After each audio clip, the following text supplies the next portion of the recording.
যারা কোটা সংস্কার আন্দোলনে জড়িত তাদের সাথে এই সকল সন্ত্রাসীদের কোনো সম্পর্ক নেই। যারা হত্যাকাণ্ড, লুটপাট ও সন্ত্রাসী কর্মকাণ্ড চালিয়েছে, এরা যেই হোক না কেন, তারা যেন উপযুক্ত শাস্তি পায় সে ব্যবস্থা নেওয়া হবে। সর্বোচ্চ আদালতের রায় আসা পর্যন্ত ধৈর্য ধরে অপেক্ষা করার জন্য আমি সকলকে বিশেষভাবে অনুরোধ জানাচ্ছি। আমাদের ছাত্র সমাজ উচ্চ আদালত থেকে ন্যায় বিচারই পাবে, তাদের হতাশ হতে হবে না। 2018 সালে ছাত্র সমাজের আন্দোলনে পরিপ্রেক্ষিতে সরকার সরকারি চাকরিতে কোটা প্রথা বাতিল করে একটা পরিপত্র জারি করে।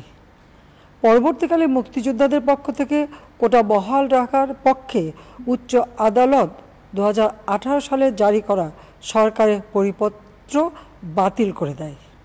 সরকারের পক্ষ থেকে পরিপত্র বহাল রাখার জন্য সর্বোচ্চ আদালতে আপিল করা হয় এবং মহামান্য আদালত শুনানির দিন ধার্য করে।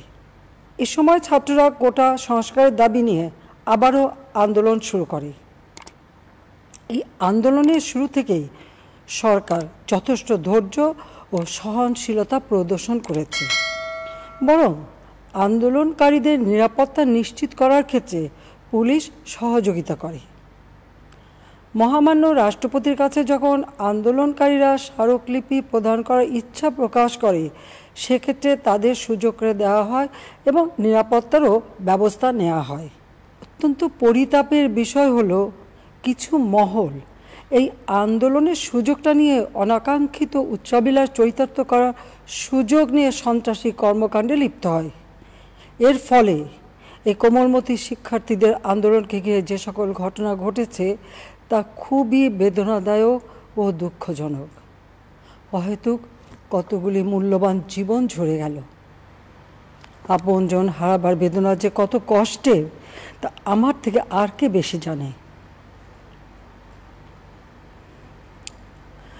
যারা মৃত্যুবরণ করেছে তাদের আত্মার মাগফিরাত কামনা করছি। পরিবারের সদস্যদের প্রতি গভীর সমবেদনা জানাচ্ছি। আমি প্রতিটি হত্যাকাণ্ডের নিন্দা জানাই। যে সকল ঘটনা ঘটেছে তা কখনোই কাম্য ছিল না। চট্টগ্রামে সন্ত্রাসীরা বহুতল ভবনের ছাদ থেকে ছাত্রদের হত্যার উদ্দেশ্যে নির্মমভাবে নিচে ছুঁড়ে ফেলে দিয়েছে। অনেক ছাত্রের হাত পায়ের রগ কেটে দেয়, তাদের উপর লাঠি পেটা ও ধারালো অস্ত্র দ্বারা আঘাত করে। একজন মৃত্যুবরণ করেছে, অনেকে মৃত্যুর সাথে পাঞ্জা লড়ছে। ঢাকা, রংপুর এবং রাজশাহী বিশ্ববিদ্যালয়ের উপাচার্যের বাসভবন ও ছাত্রছাত্রীদের আবাসিক হলে অগ্নিসংযোগ ও ভাঙচুর করা হয়। সাধারণ পথচারী, দোকানিদের আক্রমণ, এমনকি রোগীবাহী অ্যাম্বুলেন্স চলাচলে বাধা প্রদান করা হয়। মেয়েদের হলে ছাত্রীদের উপর আক্রমণ করা হয়েছে এবং লাঞ্ছিত করা হচ্ছে। আবাসিক হলে প্রবোজদের হুমকি দেওয়া হয় এবং আক্রমণ করা হয়েছে। শিক্ষকদের উপর চড়াও হয়ে তাদের গায়ে হাত তোলা হয়েছে। আমি বিশ্বাস করি যারা কোটা সংস্কার আন্দোলনে জড়িত তাদের সাথে এই সকল সন্ত্রাসীদের কোনো সম্পর্ক নেই, বরং সন্ত্রাসীরা এদের মধ্যে ঢুকে সংঘাত ও নৈরাজ্যকর পরিস্থিতির সৃষ্টি করছে।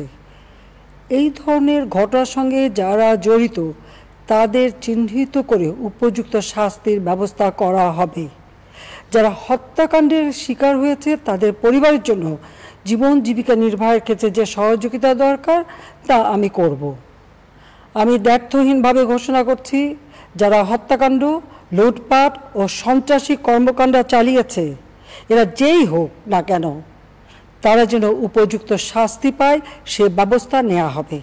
আমি আরও ঘোষণা করছি, হত্যাকাণ্ড সহ যে সকল অনভিপ্রেত ঘটনা ঘটেছে সুষ্ঠু ও ন্যায় বিচারের সাথে সে সকল বিষয় বিচার বিভাগীয় তদন্ত করা হবে। কাদের উস্কানিতে সংঘর্ষের সূত্রপাত হলো, কারা কোন উদ্দেশ্যে দেশকে একটি অরাজক পরিস্থিতির দিকে ঠেলে দিল তা তদন্ত করে বের করা হবে।